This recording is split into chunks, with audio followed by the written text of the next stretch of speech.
Welcome back to beyoungministry.blogspot.com, to another blog and another podcast. Today we continue in Luke chapter 11 verses 1 and 2, which reads, "One day Jesus was praying in a certain place. When he finished, one of his disciples said to him, 'Lord, teach us to pray, just as John taught his disciples.'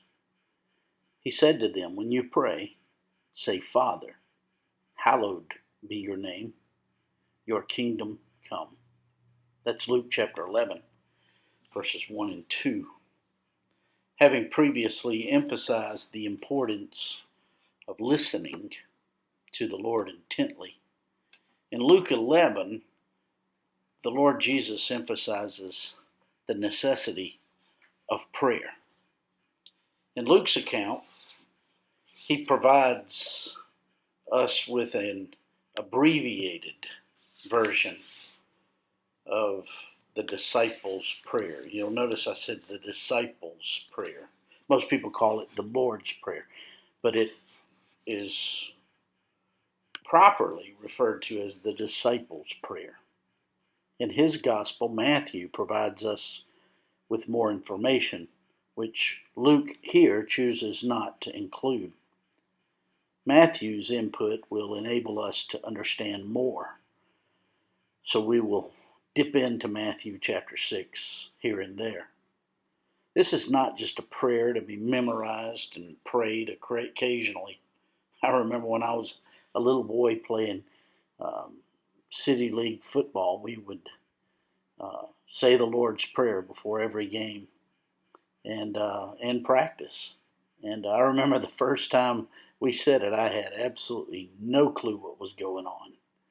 And of course, after a few practices, I figured out what they were doing. In verse 1, we notice the Lord Jesus himself praying. This is the fifth time in Luke's gospel that we see the Lord Jesus in prayer. This is the impetus behind the disciples' request of the Lord Jesus to teach them to pray. I find it quite instructive to note that the only thing the disciples asked the Lord Jesus to teach them to do was here. They did not ask him to teach them how to witness. They did not ask him to help them learn how to study the scriptures. No, they asked him to teach them to pray. And with this request, the disciples are illustrating that if we get prayer right, all the rest will fall into place. And note that they didn't say, "Lord, teach us how to pray." They were Jewish. They grew up praying their whole lives. Their request was to teach them to pray. In verse 2, we read, he said to them, "When you pray, say, Father, hallowed be your name. Your kingdom come." In Matthew chapter 6 and verse 5, the Lord Jesus said, "When you pray, you are not to be as the hypocrites, for they love to stand and pray in the synagogue and on the street corners in order to be seen by men." In order to appear righteous, holy, and virtuous, the religious leaders would stand in very public places, inside the synagogue or on the street corners, to be seen by people. Prayer is not a means to impress man, and not even God. Prayer is a means to experience personal relationship with God. The disciples wanted to know how to relate to and with God.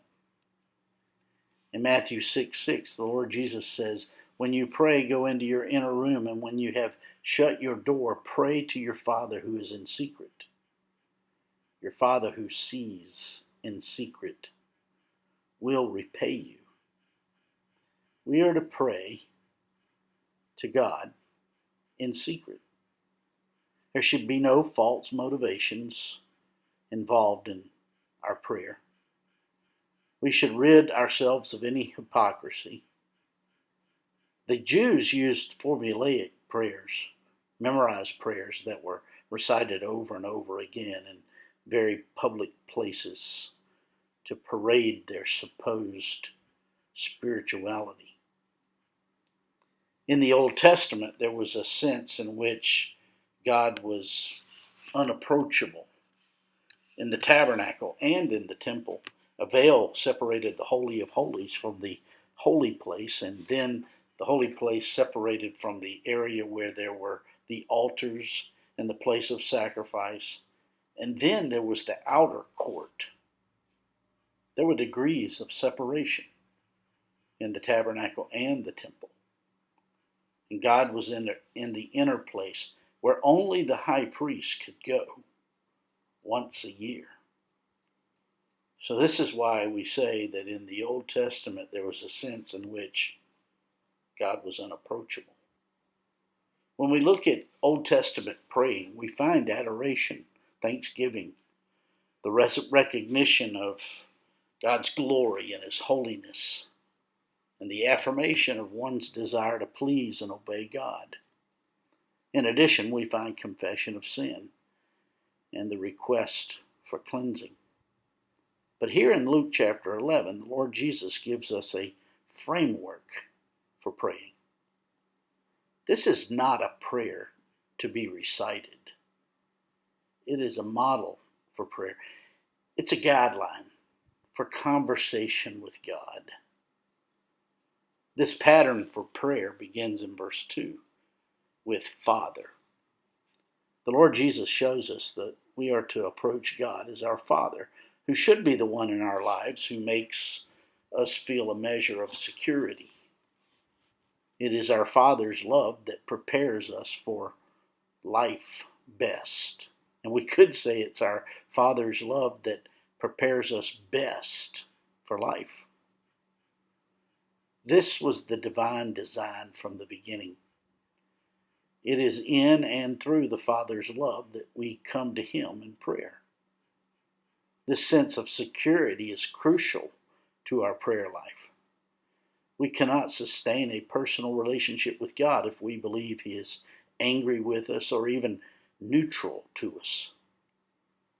Prayer is sustained by the confidence that God is our Father and He has our best interest at heart.